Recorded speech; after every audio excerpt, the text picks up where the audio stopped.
الحمد لله نحمده ونستعينه ونستغفره ونؤمن به ونتوكل عليه ونعوذ بالله من شرور أنفسنا ومن سيئات أعمالنا من يهده الله فلا مضل له ومن يضلله فلا هادي له ونشهد أن لا إله إلا الله وحده لا شريك له ونشهد أن سيدنا وشفيعنا وحبيبنا ومولانا محمدا عبده ورسوله أما بعد فقد قال الله تبارك وتعالى في القرآن المجيد أعوذ بالله من الشيطان الرجيم بسم الله الرحمن الرحيم إنا أرسلناك شاهدا ومبشرا ونذيرا وداعيا إلى الله بإذنه وسراجا منيرا صدق الله العظيم. قال النبي صلى الله عليه وسلم بدأ الإسلام غريبا وسيعود كما بدأ غريبا فطوبى للغرباء الذين يصلحون ما أفسد الناس من بعدي أو كما قال عليه الصلاة والسلام. محترم حاضرین، سیرت کا عنوان چل رہا تھا حضور صلی اللہ علیہ وسلم کی زندگانی، آپ کا بچپنا، آپ کی جوانی اور آپ کے اوصاف اور آپ کے کمالات آپ کے سامنے بیان کیا گیا. حضور صلی اللہ علیہ وسلم کی ایک صفت ہے سراجا منیرا، داعیا الی اللہ باذنہ وسراجا منیرا. داعی الی اللہ ہے رسول پاک صلی اللہ علیہ وسلم، اللہ کے بندوں کو اللہ کی طرف بلانے والے، اور سراج منیرا روشن چراغ. تو یہ خاص خصوصی صفات بیان کیے گئے رسول پاک صلی اللہ علیہ وسلم. اور ہمیں فخر ہونا چاہیے اور ہمیں ناز ہونا چاہیے کہ رسول پاک صلی اللہ علیہ وسلم کی یہ جو اوصاف ہیں، دعوت الی اللہ اور بھٹکے ہوئے انسانوں کو راہ راست پر لانا، اس محنت پر ہمیں بھی ابھارا گیا، ہمیں بھی ترغیب دی گئی. آپ صلی اللہ علیہ وسلم آخری نبی، آپ کے بعد کوئی نبی نہیں قیامت تک، لیکن اس امت کی رہبری کیسے ہوگی؟ اس امت کو کون سیدھے راستے پر بلائے گا؟ اب نہ جبرائیل آئیں گے نہ میکائیل آئیں گے، وحی کا سلسلہ منقطع ہو گیا. اب کوئی نبی نہیں آ سکتے. نبی کوئی آئے اور دعویٰ کرے میں نبی ہوں، وہ دجال ہوگا، کذاب ہوگا، فراڈ ہوگا، وہ نبی تو نہیں ہو سکتا.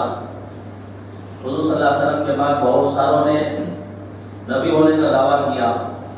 مسیلمہ، اسود انسی، ان لوگوں نے نبی ہونے کا دعویٰ کیا حضور کے زمانے ہی میں، اور اللہ تعالیٰ نے انہیں انجام دکھایا. دنیا ہی میں ذلیل ہوئے، دنیا ہی میں ذلت انہوں نے دیکھا. اور اسی طرح قریب کے زمانے میں قادیانی ہے جس کا مشن ابھی تک چل رہا ہے. لوگوں کو یہ کہا جاتا ہے کہ قادیانی بھی نبی ہیں. حضور صلی اللہ علیہ وسلم کے بعد ذلی نبی، بروزی نبی. حضور صلی اللہ علیہ وسلم کے بعد نہ کوئی ذلی نبی ہوگا نہ کوئی بروزی نبی ہوگا.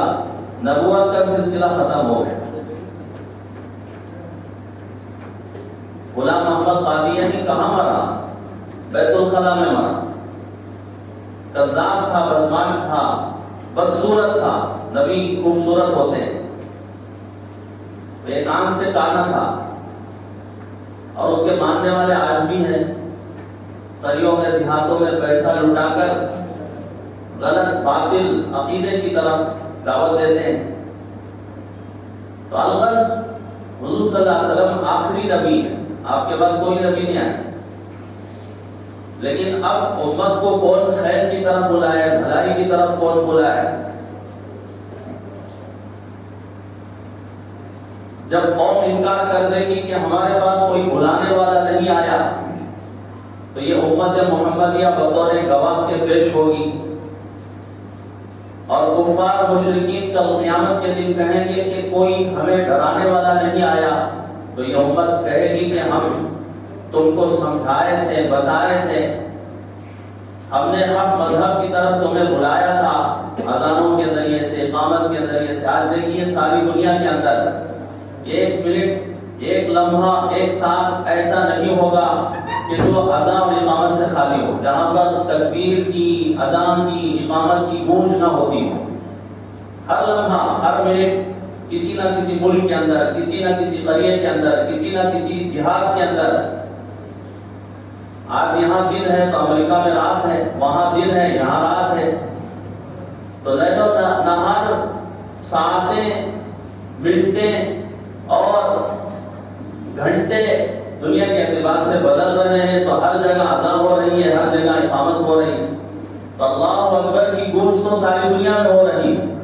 تو فطرت سلیمہ اللہ تعالیٰ نے بچپن ہی سے عطا کیا حضرت انسان کو، چاہے وہ کافر کے گھر میں پیدا ہوا ہو، چاہے مشرک کے گھر میں، یہودی کے گھر میں، فطرت سلیمہ کی استعداد تو اللہ تعالیٰ نے ہر بچے کو عطا فرمایا۔ اب اس فطرت سلیمہ کی روشنی میں سمجھنے والے سمجھتے ہیں کہ حق کیا ہے، باطل کیا ہے، اصلی دودھ کیا ہے، نقلی دودھ کیا ہے، اور پھر بھی نہیں سمجھے ہیں تو پھر اندر کی خرابی ہے، ہم اسے کیا کر سکتے ہیں؟ تو اللہ بزرگ و دوستوں، مصلحین قیامت تک رہیں گے، جو امت کی اصلاح کا کام کرتے رہیں گے، امت میں تجدید کا کام کرتے رہیں گے، دین کے اندر جو خرابیاں پیدا ہو گئی ہیں، بدعات اور خرافات در آ گئے ہیں، تو ان کی اصلاح کرتے رہیں گے۔ میں نے جو حدیث پڑھی ہے آپ کی خدمت میں، رسول پاک صلی اللہ علیہ وسلم نے فرمایا بدأ الاسلام غریبا، اسلام جب آیا، اسلام کی طرف رسول اللہ نے دعوت دی تو لوگ اجنبی نگاہ سے دیکھتے تھے۔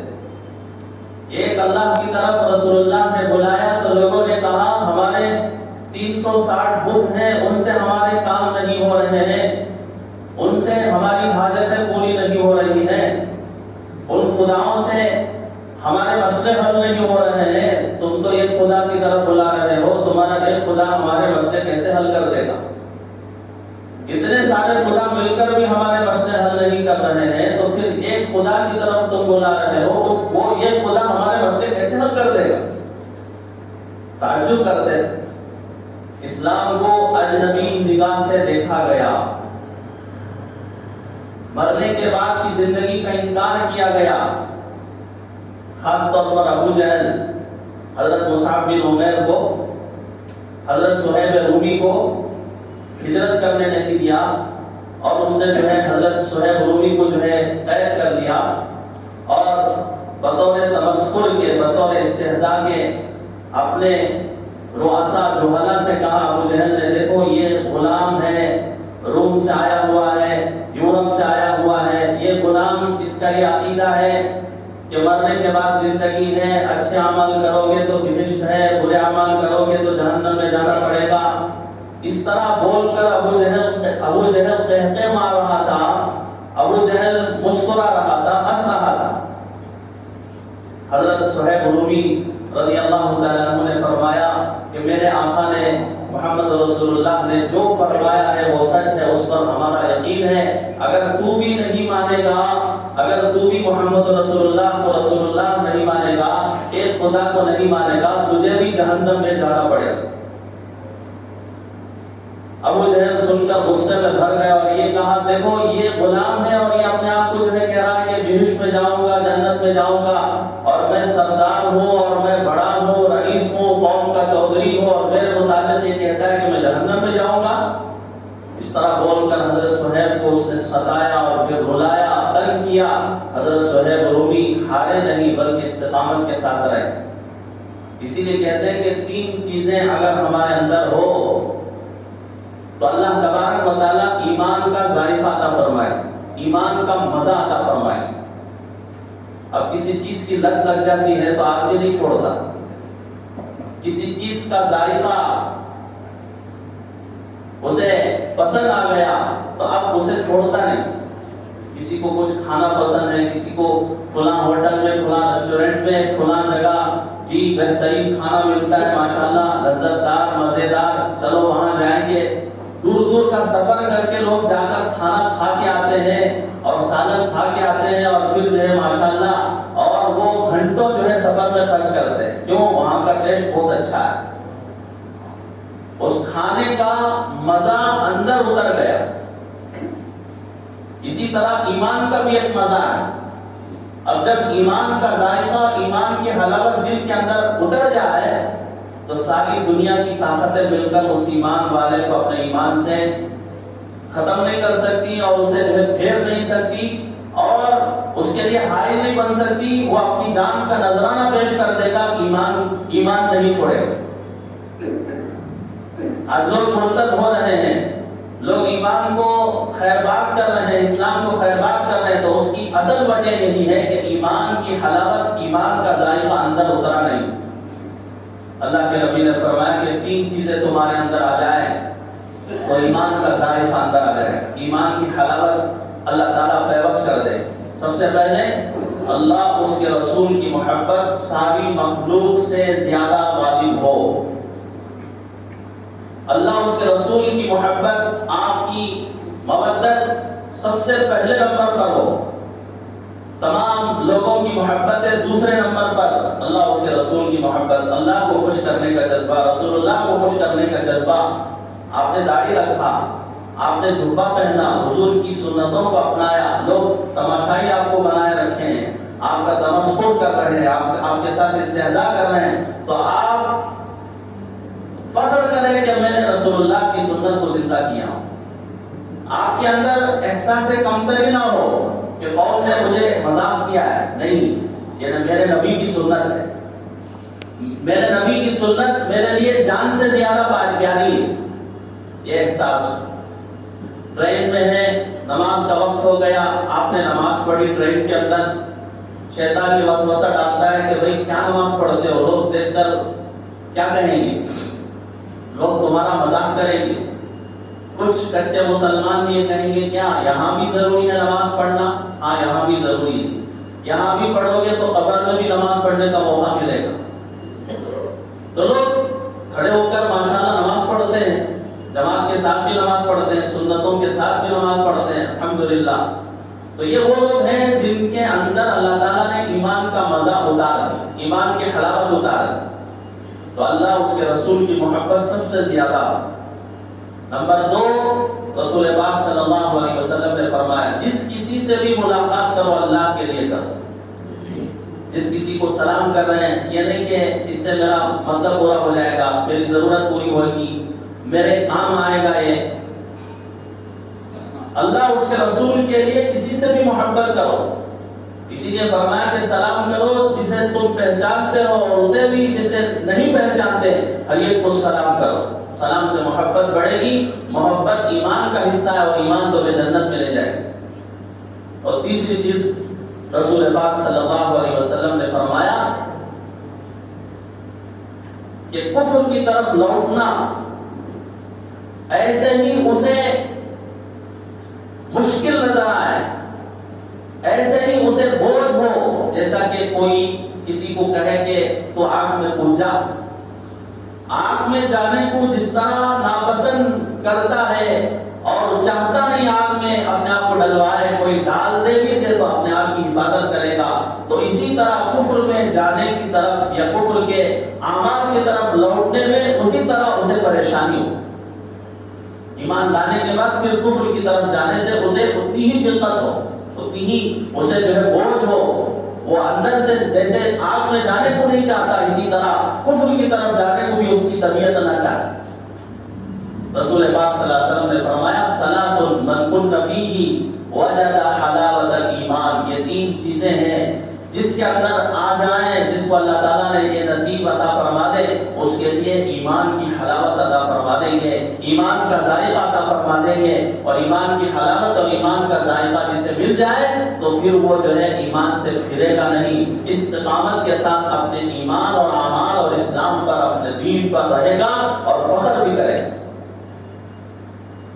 تو بزرگو دوستو، حضور صلی اللہ علیہ وسلم کی ایک صفت ہے داعیا الی اللہ، اللہ کی طرف بندوں کو بلانا۔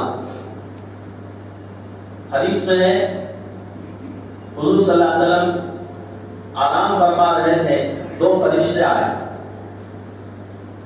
دونوں نے آپس میں بات کی۔ ایک فرشتے نے دوسرے سے کہا یہ آرام فرما رہے ہیں، تو دوسرے نے کہا کہ دیکھو یہ ان کی آنکھیں سو رہی ہیں، دل جاگا ہوا ہے، جو کچھ تمہیں کہنا ہے کہو، یہ سنیں گی۔ نبی کی آنکھ سوتی ہے، دل نہیں سوتا۔ تو اس فرشتے نے کہا کہ ان کی مثال ایسی ہے جیسے کسی نے ایک محل تیار کیا، ایک عالیشان شاندار مضبوط قلعہ تیار کیا، محل تیار کیا، اور اس محل کے اندر دسترخوان بچھایا، اور اس میں مختلف قسم کی الوان اور اقسام کھانے کی چیزیں، طرح طرح کی غذائیں۔ دسترخوان سجانے کے بعد اس محل کو بنانے والے نے، اس دسترخوان کو بچھانے والے نے ایک شخص کو بھیجا، روانہ کیا باہر، ایک قاصد کو روانہ کیا، جاؤ جا کر اس قلعے کی دعوت دو اور اس دسترخوان کی نعمتوں کے حصول کی لوگوں کو دعوت دو۔ اب یہ شخص جاتا ہے اور جا کر لوگوں کو بلاتا ہے، بھائی چلو تم بھوکے ہو، تم پیاسے ہو، وہاں پر تمہاری غذا ہے، اس قلعے کے اندر دسترخوان سجا ہوا ہے، اس کے اندر مختلف قسم کی کھانے کی چیزیں ہیں، تم چلو تو صحیح، وہاں پر تمہاری حاجتیں پوری ہوگی، تمہاری ضرورتیں پوری ہوگی۔ اب جس کسی نے اس دعوت دینے والے اور اس قاصد کی بات کو مان لیا اور اس قلعے کے اندر آ گیا اور دسترخوان پر بیٹھ کر سیراب ہوا، تو اس کے تو مزے ہیں، اس کی بھوک مٹے گی، اس کی پیاس مٹے گی۔ جس کسی نے شک کیا، تردد کیا، قلعہ ہے کہ نہیں، قلعے کے اندر دسترخوان سجا ہے کہ نہیں، وہ آیا نہیں، تو بھوکا مرے، پیاسا مرے۔ تو فرشتے نے کہا معلوم ہے آپ کو، دوسرے فرشتے سے کہہ رہا ہے کہ یہ قلعہ بنانے والے کون ہیں؟ یہ بطور تمثیل کے سمجھایا گیا، یہ مثال دی گئی تاکہ سمجھیں قلعہ بنانے والے اللہ ہیں، اس قلعے کے مالک اللہ ہے، اور وہ قلعہ دین کا قلعہ ہے، اسلام کا قلعہ ہے۔ جس طرح طوفان نوح میں کشتی نوح نجات دینے والی تھی، جس کسی نے بھی اپنے آپ کی حفاظت کر لی کشتی نوح میں آ کر تو وہ غرق ہونے سے بچ گیا۔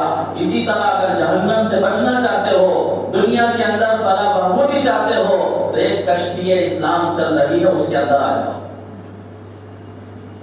یہ قلعہ فرمایا کہ یہ اسلام ہے، یہ میں نہیں کہہ رہا ہوں، رسول اللہ کی حدیث ہے، ترمذی شریف کی حدیث ہے، ترمذی شریف میں موجود ہے روایت۔ اور دسترخوان یہ فرمائے کہ یہ جنت ہے، جنت کی نعمتیں ہیں، الوان اور اقسام ہیں، جنت میں جو کچھ تم چاہو گے ملے، وہاں کی جوانی ہمیشہ، وہاں کی لذتیں ہمیشہ، وہاں کی راحتیں ہمیشہ، موت کو بھی اللہ دھونے کی شکل میں لا کر ذبح کر دیں گے، جنتی جنت میں ہمیشہ رہیں۔ اور جس کسی نے اسلام کو قبول نہیں کیا، قلعے کے اندر آیا نہیں اور دسترخوان پر سجی ہوئی نعمتوں کو استعمال نہیں کیا، اس کا اپنا پیٹ اپنے نہیں بھرا، شک اور تردد میں اپنی زندگی گزارتا رہا، تو وہ بھوکا مرے گا، وہ کفر میں رہے گا۔ اور بلانے والے جو کون تھے، بلانے والے جو باہر جا کر بلائے ہیں، اللہ نے کسے بھیجا ہے؟ محمد رسول اللہ کو بھیجا ہے۔ یہ بلانے والے کون ہیں؟ حضرت محمد صلی اللہ علیہ وسلم ہے، داعیاً الی اللہ، اللہ کی طرف بلانے والا۔ اور بلانا صرف محض بلانا نہیں ہے، بلکہ شفقت کے ساتھ بلانا، مہربانی کے ساتھ بلانا، رحم کرم کے ساتھ بلانا، قرآن کے ساتھ بلانا۔ اس طرح ماں اپنے بچے کو بلاتی ہے، بچہ گرد و غبار میں، مٹی میں، بالوں میں کھیل رہا ہے اور سڑک پر وسط شہر، وسط سڑک پر بیٹھا ہوا ہے، کہیں کوئی ٹو ویلر نہ آ جائے، کہیں کوئی گاڑی نہ آ جائے، ماں پریشان رہتی ہے اور بلاتی ہے کہ بیٹا اندر آ جا۔ بارش کا موسم ہو، گرمی کا موقع ہو تو ماں بچے کو اپنے اندر بلاتی ہے، گھر کے اندر بلاتی ہے، بیٹا کھیلنا مت، بیمار ہو جائے گا۔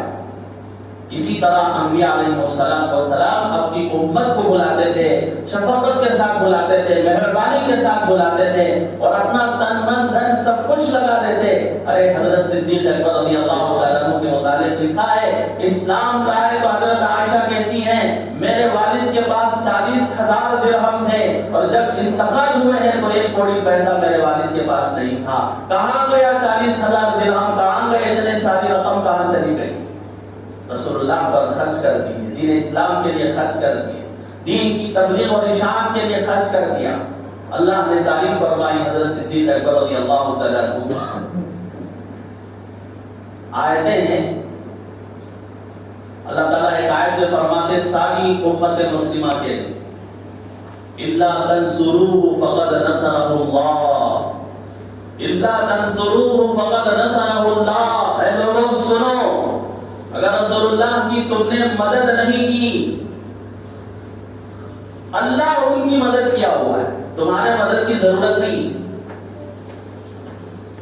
ایک محدث کہتے ہیں کہ اس آیت کریمہ میں اللہ تعالیٰ نے سب کو عتاب فرمایا ہے، ساری امت اس عتاب میں داخل ہے کہ اگر تم نے نبی کریم صلی اللہ علیہ وسلم کی مدد نہیں کی تو اللہ نے مدد کی ہے۔ صرف ایک شخصیت اس میں خارج ہے، اس سے نکلے ہوئے ہیں، وہ حضرت صدیق اکبر کی ذات ہے۔ اللہ تعالیٰ نے ان کی تعریف آگے فرمائی کہ حضرت صدیق اکبر تو وہ ہے صاحب غار، صاحب غار، غار کے ساتھی۔ ہجرت کے موقع پر رسول اللہ نے حضرت صدیق اکبر کا انتخاب کیا، یہ اپنی طرف سے نہیں بلکہ اللہ تبارک و تعالیٰ کے حکم کی طرف سے۔ ہجرت کا موقع مل گیا جب کفار و مشرکین ستانے لگے، آپ کو پریشان کرنے لگے، تو حضرت جبرائیل علیہ السلام تشریف لائے اور آ کر جو مشرکین کا مکر تھا، ان کا فریب تھا، ان کی جو تدبیریں تھیں، دارالندوا میں سب جمع تھے اور آپس میں میٹنگ کر رہے ہیں کہ رسول اللہ کا امر، ان کا دین اور ان کے ماننے والے متبعین بڑھ رہے ہیں، کیا کیا جائے۔ آج بھی وہ میٹنگیں چل رہی ہیں اور قیامت تک ہوتا رہے گا، دن رات قیامت تک ہیں، حق و باطل کا معرکہ قیامت تک رہے گا۔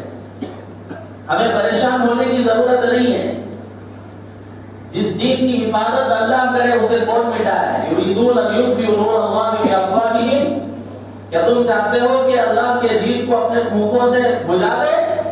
یہ کوئی چراغ نہیں ہے کہ آپ اپنے پھونک سے بجھا دیں، یہ اللہ کا دین ہے جس کی حفاظت اللہ کریں گے۔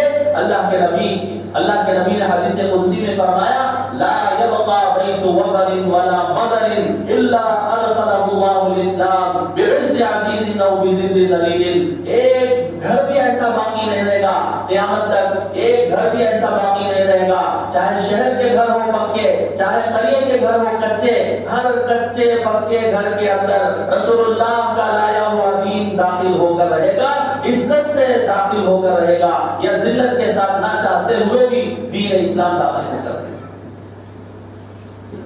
یہ تو رسول پاک صلی اللہ علیہ وسلم نے سنایا ہے، اللہ کا حکم۔ دارالندوا میں میٹنگ چل رہی اور شیطان بھی شیخ نجدی کے ایک بوڑھے کی شکل میں اس میٹنگ میں آ گیا، دروازے پر کھڑا ہے اور اندر بڑے بڑے سربراہ ابو جہل، ابو لہب، عتبہ، شیبہ، ابو سفیان، ابھی جو ایمان نہیں لائے تھے، یہ سب موجود ہیں۔ تو اپنے آپ کو گھوڑے کی شکل میں لایا شیطان اور دروازے پر کھڑے ہو کر کہہ رہا ہے کہ اندر آ جاؤں، اگر میں اندر آ جاؤں تو میں تمہیں رائے دے سکتا ہوں رسول اللہ کے متعلق، محمد کے متعلق صلی اللہ علیہ وسلم۔ تو اس طرح شیطان وہاں پر ان ائمۃ الکفر کے ذہنوں میں آ کر، ان کے دلوں میں اپنی محبت بتا کر جس طرح اسلام اور محمد کے خلاف باتیں بتانے لگا، تو ہر دور میں ہر جگہ اسی طرح جو ائمۃ الکفر ہیں، ابو جہل جیسے دماغ والے ہیں، ان کے دماغ کو شیطان سجاتا ہے، گھبرانے کی ضرورت نہیں۔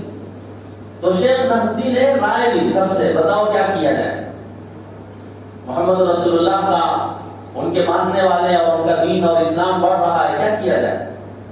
کسی نے کہا کہ ہم ان کو قید کر دیں، نظر بند کر دیں۔ شیطان نے کہا کہ نہیں، بالکل نہیں، آپ نظر بند کر دیں گے تو ان کے چاہنے والے خاموش نہیں بیٹھے، چھڑا کر دم لیں۔ کسی نے کہا کہ ان کو ملک بدر کر دیں، کسی ملک کو روانہ کر دیں۔ تو شیطان نے کہا کہ نہیں، یہ بھی نہیں۔ کیوں؟ آپ نہیں دیکھتے ان کی زبان کی مٹھاس، دلوں میں اتر جاتے ہیں، بات کرتے ہیں تو ان کی پیاری پیاری باتیں، میٹھی میٹھی باتیں لوگوں کو اپنی طرف کھینچ لیتی ہے۔ اور اگر تم نے جو ہے وطن سے خارج بھی کر دیا، دوسرے ملک میں جا کر وہاں پر ایک قوم تیار کریں گے اور ایک جواب تیار کریں گے اور پھر سب کے ساتھ مل کر ہم پر حملہ کریں گے، یہ رائے بھی ٹھیک نہیں۔ ابو جہل نے کہا کہ میری ایک رائے ہے۔ ابو جہل تو شیطان کا چھوٹا بھائی یا بڑا بھائی تھا۔ ابو جہل نے کہا اس موقع پر، میری ایک رائے ہے، ہر قبیلے کا ایک نوجوان بالکل مضبوط، قوی، تندرست، اسے اس کے ہاتھ میں تلوار تھما دے۔ ہر قبیلے کا نوجوان حضور صلی اللہ علیہ وسلم کے گھر کا محاصرہ کر، جب رات میں آپ سوئے ہوئے ہو تو گھر کا محاصرہ کر، جب فجر کی نماز کے لیے نکلیں گے تو ایک بارگی طور پر، ایک مرتبہ، ایک شخص کے حملے کی طرح سب مل کر حملہ کر دیں۔ نہ رہے بانس نہ بجے بانسری، محمد رسول اللہ صلی اللہ علیہ وسلم نعوذ باللہ دنیا سے ختم ہو جائیں گے اور ان کا اسلام بھی ختم ہو جائے گا۔ شیطان نے سن کر کہا، القول ما قال الرجل، یہ ہے بات ٹھیک۔ ابو جہل نے جو بات کہی اس کے بعد کوئی رائے نہیں ہے۔ ہر قبیلے کا نوجوان اگر جو ہے حملہ کرے گا تو پھر رسول پاک صلی اللہ علیہ وسلم کے خاندان والے دیت پر راضی ہو جائیں گے، قصاص نہیں لیں گے۔ کس سے قصاص لیں گے؟ مارنے والے تو بہت زیادہ ہیں، ایک آدمی مارتا تو پھر قصاص لے سکتے ہیں، قتل کے بدلے میں قتل۔ یہاں تو ہر قبیلے کا نوجوان ہے تو قصاص سب پر آئے گا، تو سب کا قصاص نہیں لے سکتے، مجبوراً دیت پر پیسہ لے کر راضی ہو جائیں گے اور گھر کا محاصرہ کیے ہوئے ہیں۔ جس دین کی حفاظت اللہ کرے اسے کون بھوکوں سے بجا سکتا ہے؟ یہاں مشورہ چل رہا ہے، یہاں میٹنگ چل رہی ہے، ادھر جبرائیل تشریف لائے۔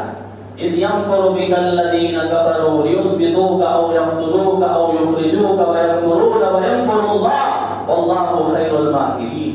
یاد کرو اس موقع پر جب مشرکین دار الندوہ میں محمد رسول اللہ اور مسلمانوں کے مطابق میٹنگ کر رہے تھے، تدبیریں سوچ رہے تھے کیا کیا جائے۔ کسی نے کہا کہ قید کرو، کسی نے کہا کہ جلا وطن کرو، کسی نے کہا کہ قتل کرو۔ وَيَمْكُرُونَ وَيَمْكُرُ اللَّهُ، وہ تدبیریں کر رہے ہیں تو اللہ بھی بہترین تدبیر کرنے والے ہیں۔ جبرائیل نے آ کر رسول اللہ سے کہا، اللہ کے نبی، لا تبت هذه الليلة، آج کی رات آپ اپنے بستر پر آرام نہ کریں، ہجرت کا حکم ہو گیا ہے، آپ ہجرت فرمائیے۔ ہجرت سے دین کو غلبہ ملا۔ ہجرت یہ قربانی ہے، اللہ کے نام پر وطن کو چھوڑنا، اپنے عزیز و رشتہ دار کو چھوڑنا۔ ہجرت کا حکم مل گیا اور یہ باہر کھڑے ہوئے پوری رات۔ اس زمانے کے مشرکین اس زمانے کے مشرکین سے بہتر، اندر نہیں گئے، چاہتے تو اندر جا کر مارتے، لیکن وہ سمجھتے تھے کہ عورتیں رہتی ہیں گھر کے اندر ہم نہیں جا سکتے، باہر ہی انہوں نے انتظار کیا پوری رات۔ اب آئیں گے، اب آئیں گے، اب آئیں گے۔ آپ صلی اللہ علیہ وسلم نکلے فجر کی نماز، ہجرت کے لیے نکلے، اپنے مٹھی کے ان مشرکین کے سروں پر رسول پاک صلی اللہ علیہ وسلم نے ان کی اپنی مٹھی میں جو مٹی تھی اسے سورہ یاسین کی ابتدائی آیتیں، سورہ یاسین کی جو ابتدائی آیتیں ہیں اسے پڑھ کر دم کر کے اس مٹی کو ان نوجوانوں کے سروں پر پھینک دیا. وہ مٹی سب کے سروں پر جا کر لگی اور جس کی بنیاد پر اللہ تبارک و تعالیٰ نے ان کی بینائی سلب کر لی. ان کے سامنے سے رسول اللہ گزرے لیکن وہ دیکھ نہیں پائے. اب شیطان پھر دوبارہ آتا ہے، حضور تو نکل گئے، شیطان پھر دوبارہ آتا ہے، آ کر پوچھتا ہے بھائی کیا کر رہے ہو؟ آ کے حضور کا انتظار کریں، محمد رسول اللہ کا انتظار کر رہے ہیں.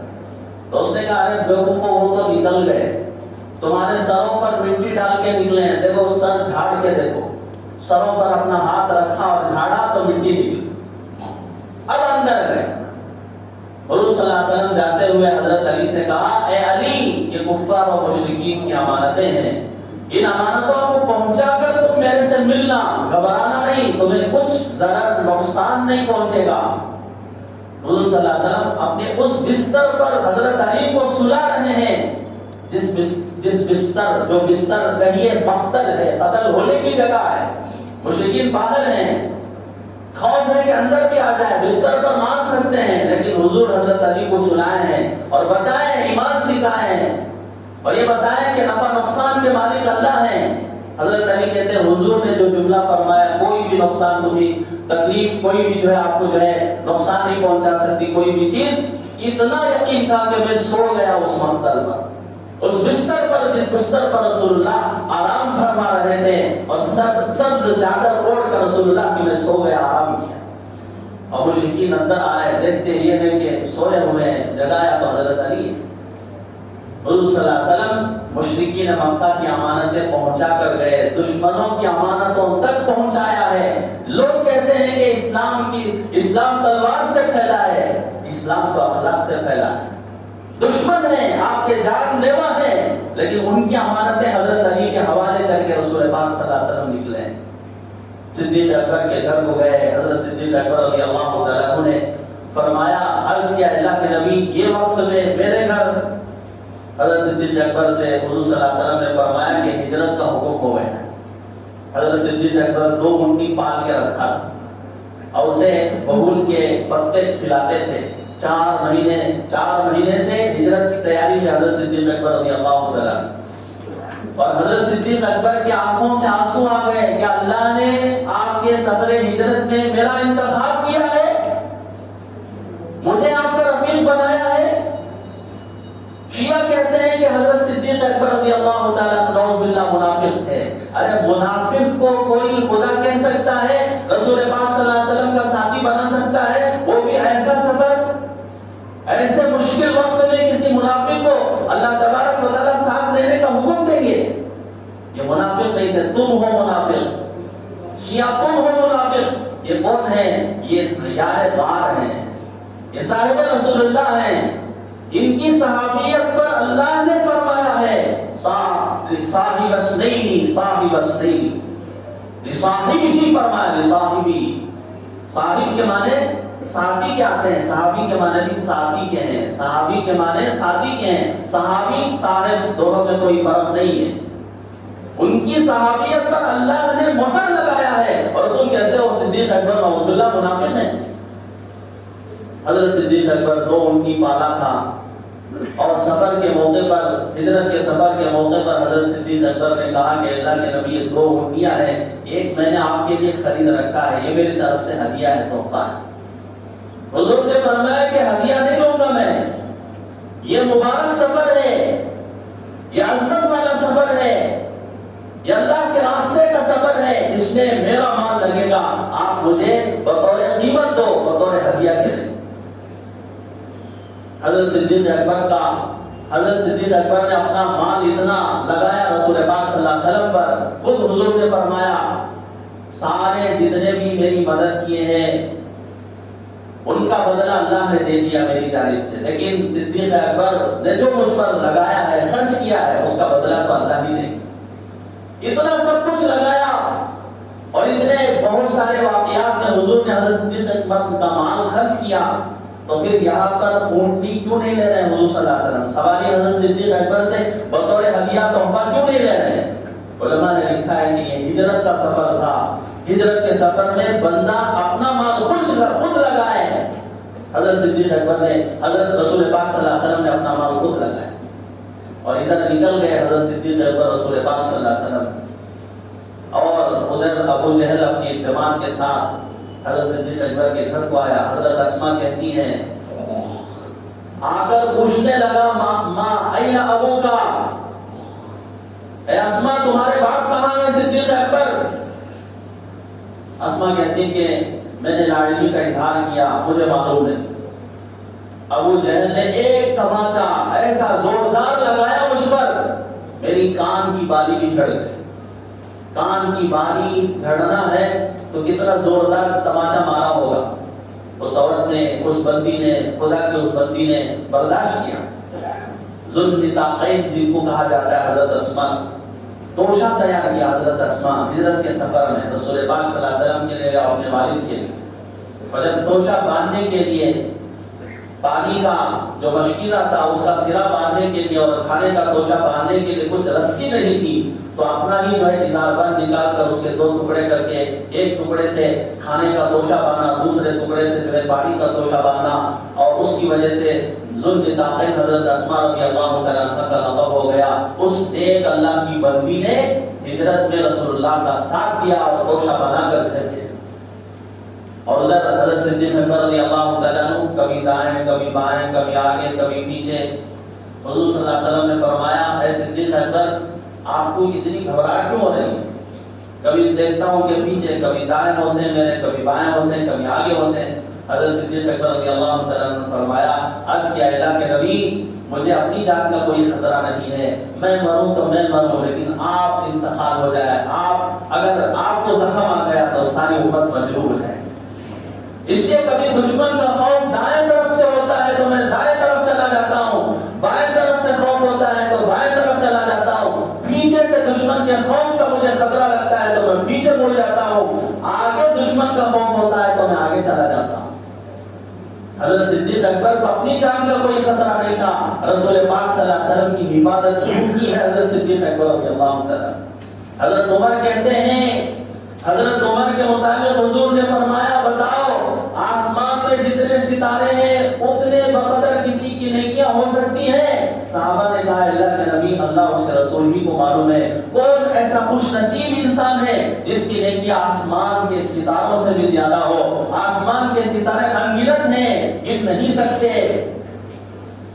حضور نے فرمایا کہ وہ عمر کی شخصیت، وہ عمر اس کی شخصیت ہے جن کی نیکیاں آسمان کے ستاروں سے بھی زیادہ ہیں۔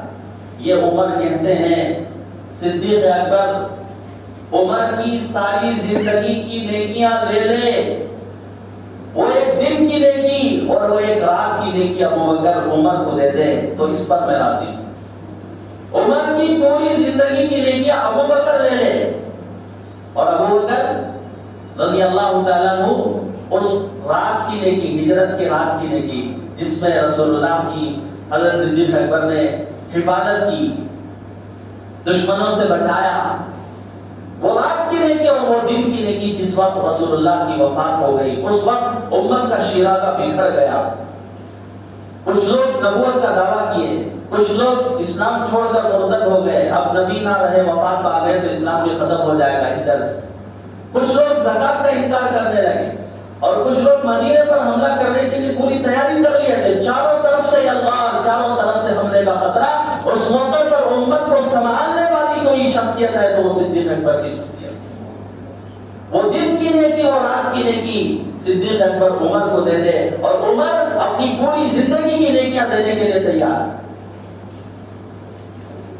حضرت صدیق اکبر ایک غار کو دیکھا جس کو غار ثور کہتے ہیں، اور سب سے پہلے خود جا کر غار کے اندر جو صفائی تھی اس صفائی کا کام انجام دیا، جتنے بھی سوراخ تھے تمام سوراخوں کو بند کیا، کپڑے کے ذریعے سے یا چمڑے کے ذریعے سے ایک سوراخ باقی تھا جس پر اپنا انگوٹھا لگا دیا۔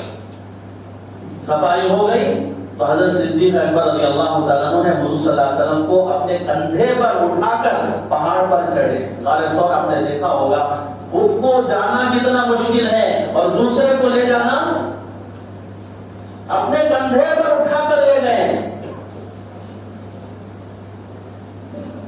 اور غار میں رسول پاک صلی اللہ علیہ وسلم کو آرام کرنے کے لیے تکیہ نہیں تھا. صدیق اکبر نے اپنے رام کو پیش کیا, اللہ کے نبی آپ اپنا سر یہاں رکھیے. اور ایک سام ادھر ادھر حضور کی زیارت کے لیے کئی سالوں سے تڑپ رہا تھا, اسے اندر آنے کے لیے کوئی سوراخ نہیں مل رہا تھا. وہ جو سوراخ تھا جس پر کوئی چمڑا نہیں تھا, حضرت صدیق اکبر کا انگوٹھا تھا, وہاں سے آنے کے لیے بار بار ڈس رہا ہے. حضرت صدیق اکبر رضی اللہ تعالیٰ عنہ کا رنگ بدل گیا, سام کا زہر اندر چڑھ رہا ہے, رنگ بدل گیا اور بے ادبی ہوگی, گستاخی ہوگی اگر حضور کو میں جگاؤں, حضور کے آرام میں کوئی خلل نہ ہو. رنگ بدل گیا, آنکھ سے آنسو کا خطرہ حضور کے چہرے پر پڑا تو حضور بیدار ہوئے, ماجرا دیکھا اور حضرت صدیق اکبر رضی اللہ تعالیٰ عنہ کے انگوٹھے پر اپنا لعاب دہن لگایا اور اس کی وجہ سے حضرت صدیق اکبر کے اندر جو زہر تھا حضور کے تھوک کی برکت سے, لعاب دہن کی برکت سے اللہ نے ختم کر دیا, اللہ نے شفا رکھا تھا. اور دشمن ادھر سے اعلان ہو رہا ہے مکے میں, جو محمد کا سر لائے گا اس کے لیے 100 اونٹ دیں گے. سمجھنے کے لیے میں کہتا ہوں 100 مرسیڈیز گاڑیاں, 100 ایروپلین, 100 ہیلی کاپٹر اگر کوئی اعلان کرے تو اس کے اندر کتنی تما جاگے گی. کوئی شخص کتنا بھی ہو, کیسا بھی ہو, اس کے اندر لالچ پیدا ہوگی کہ یہ کام میں کروں. محمد کا سر جو لائے گا اس کے لیے 100 اونٹ انعام دیا جائے گا. اس وقت قیمتی جانور سب تلاش میں نکلے, ایک جماعت غار ثور کے قریب آ گئی اور اللہ نے دیکھیے بچانے کی, حفاظت کی ذمہ داری لے لیتے ہیں تو کیسے حفاظت کرتے ہیں. حضور حضرت صدیق اکبر کے چہرے کے سامنے اچانک ایک درخت پھوک آتا ہے اور اس میں جو ہے کبوتر بیٹھ کر انڈے بھی دے دیا, گھونسلہ بھی بنا دیا اور مکڑی نے جالا بھی بن دیا اور فرشتوں کی جماعت کو پہرے کے لیے وہاں پر لگا دیا. اور وہ آ گئی جماعت اور اوپر کھڑے ہیں اور نیچے غار میں حضرت صدیق اکبر حضور صلی اللہ علیہ وسلم ہے. حضرت صدیق اکبر نے کہا, اے اللہ کے نبی, یہ لوگ اپنے پیروں کی جانب بھی دیکھ لے تو ہم دکھائی دیں گے اور پھر ہماری خیر نہیں. رسول پاک صلی اللہ علیہ وسلم نے فرمایا, لا تخف ولا تحزن, لا تخف ولا تحزن, ڈرنا نہیں. خوف کسے کہتے ہیں, خوف کسے کہتے ہیں اور غم کسے کہتے ہیں. غم پچھلے کا ہوتا ہے, کسی خاص آدمی کی مفارقت کا غم ہوتا ہے. والد کا انتقال ہو گیا تو کہتے ہیں بھائی غم زدہ ہے, غمگین ہے, اس کے لیے عربی میں حزن لفظ آتا ہے. اور خوف کس کا ہوتا ہے, آگے کا ہوتا ہے. آپ کا بچہ دیوار پر چڑھ گیا اور ڈر ہے کہ کہیں ادھر پڑ جائے ادھر پڑ جائے, آپ کو ڈر ہے تو اس کے لیے خوف لفظ استعمال کیا جاتا ہے. حضرت موسیٰ علیہ السلام نے اپنی لاٹھی عصا ڈال دیا تو ڈالا تو عصا بن گیا تو بھاگنے لگے. اللہ نے فرمایا لا تخف, ڈرنا نہیں. ڈر تھا کہ سانپ کہیں نقصان نہ پہنچا دے, لا تخف.